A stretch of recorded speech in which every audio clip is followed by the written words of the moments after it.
अस्सलाम वालेकुम friends, my name is Mohammad Rizwan and welcome to all at my YouTube channel. तो हम अपने पांडास फॉर डाटा साइंस की प्लेलिस्ट को आगे कंटिन्यू करते हुए आज देखेंगे कि हम अपने डाटा फ्रेम को रिशेप किस तरह करते हैं यूजिंग स्टैक एंड अनस्टैक। ये हमारे पास बेसिकली दो मेथड्स हैं जिसको हम अपने डाटा फ्रेम को रिशेप करने के लिए यूज़ करते हैं। सबसे पहले मैं आप लोगों को यहाँ पर एक इमेज दिखाता हूँ। ये मेरे पास एक डाटा फ्रेम है और इसमें मेरे पास रो 1 और रो 2 है और इसी तरह मेरे पास कॉलम 1 और कॉलम 2 है जो मेरे पास लेबल्स है इसके। अब अगर मैं इस पे अपने स्टैक को अप्लाई करूं तो ये क्या करेगा, जो कॉलम लेबल्स है उनको क्या करेगा, एज अ इंडेक्स लेबल में कन्वर्ट कर देगा। यहाँ पर कॉलम 1 और कॉलम 2 आ रहा है और इसी तरह यहाँ पर भी कॉलम 1 और कॉलम 2 आ रहा है। इसने क्या किया, ये जो मेरे पास लेबल है कॉलम के, इनको एज अ इंडेक्स लेबल यहाँ पर इसने क्या कर दिया है, कन्वर्ट कर दिया। इसी तरह अगर मैं इसी पे अगर अपने अनस्टैक को अप्लाई करूं तो ये ओरिजिनल जो मेरा डाटा फ्रेम है वो मेरे पास आ जाएगा कुछ इस तरह से। जो अनस्टैक होता है वो स्टैक का इन्वर्स होता है। तो उससे पहले आज जिस फाइल पे हमने काम करना है वो है हमारे पास स्टॉक्स डॉट एक्सएलएस है।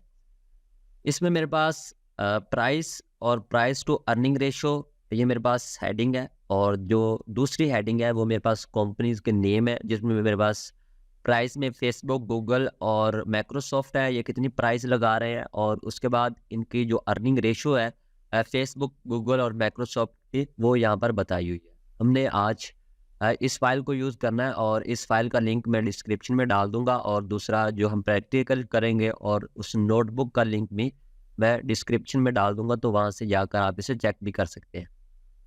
तो हम आते हैं अपनी नोटबुक की तरफ। तो यहाँ पर सबसे पहले मैं इंपोर्ट कर लेता हूँ, इंपोर्ट पांडास एज पीडी।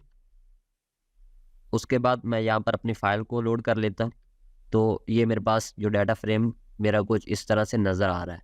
अब मैंने क्या करना है कि स्टैक और अनस्टैक को इस पे अप्लाई करना है। तो सबसे पहले हम देखते हैं स्टैक को। This stack method is use to pivot column into row. ये क्या करेगा कि आपके कॉलम्स को रोज में पिवट कर देगा और effectively converting a data frame from a wide format to a long format. ये क्या करेगा कि आपके जो वाइड फॉर्मेट डाटा को लॉन्ग फॉर्मेट में कन्वर्ट कर देगा। It take the column labels and move them from the column axis to the index axis।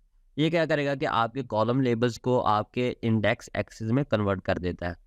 तो सिंपल, अब हम क्या करते हैं कि यहाँ पर स्टैक को यूज़ करके देखते हैं। तो जो मेरा डाटा फ्रेम है df डॉट, मैं यहाँ पर अगर स्टैक करूँ और अब इसे मैं रन करूं तो आप यहाँ पर देखें तो मेरे पास कुछ इस तरह से अब डाटा शो हो रहा है।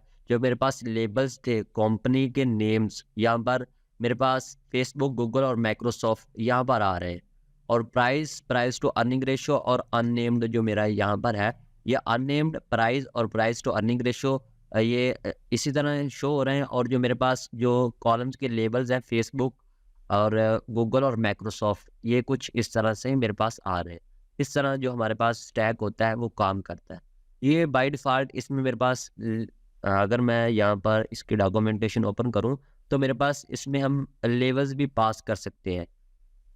बेसिकली हमारे पास जो लेवल होता है बाय डिफ़ॉल्ट वो 1 होता है और इसमें मेरे पास जो ड्रॉप पेन है वो ट्रू है। अगर कोई भी वैल्यू मिसिंग होगी तो वो उसको क्या कर देगा, ड्रॉप कर देगा। अब हम यहाँ पर ज़ीरो भी यूज़ कर सकते हैं अपने लेवल में। कंट्रोल मैं यहाँ पर सी करता हूँ और यहाँ पर मैं कंट्रोल वी कर देता हूँ और यहाँ पर मैं लेवल इक्वल टू पास कर देता हूँ 0। अब मैं इसे रन करूँ तो आप देखें मेरे पास जो कंपनीज के नेम पहले as a indexes label show हो रहे थे, अब वो मेरे पास कॉलम्स लेबल आ रहे हैं।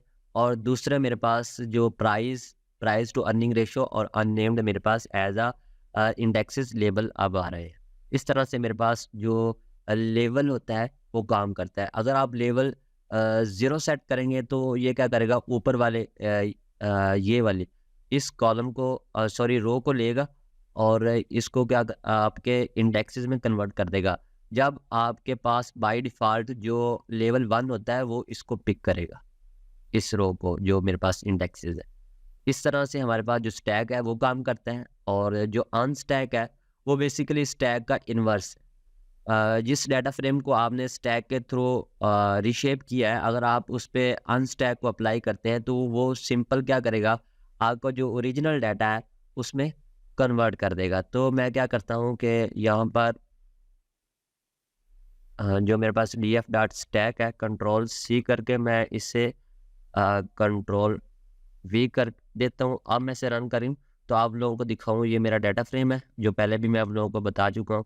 मैं df1 कर देता हूँ इसे, और इसे मैं अब रन करूँ, और df1, तो मैंने इसको df1 में स्टोर कर लिया। अब मैं df1 पे अपने अनस्टैक को अप्लाई करूँगा।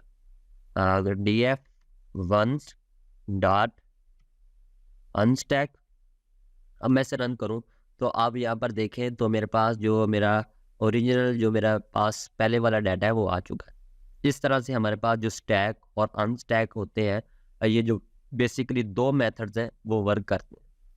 इससे क्या होता है कि आप अपने जो डाटा को सिंपली एनालाइज कर सकते हैं। उनमें से आप क्या कर सकते हैं कि जो रोज़ हैं उनको कॉलम्स में, और कॉलम्स को रोज़ में कन्वर्ट करके आसानी से उनको आप अपने डाटा फ्रेम को पढ़ सकते हैं। तो ये होता है हमारे पास स्टैक और अनस्टैक। अगर आपने प्रॉपर डाटा साइंस सीखना है तो आप मेरे चैनल पर आएँ, तो वहाँ से मेरी जो अब लेटेस्ट चल रही है प्लेलिस्ट उसको एक्सेस करके आप डाटा साइंस को सीख सकते हैं। Thank you so much guys for watching my video. अल्लाह हाफिज़।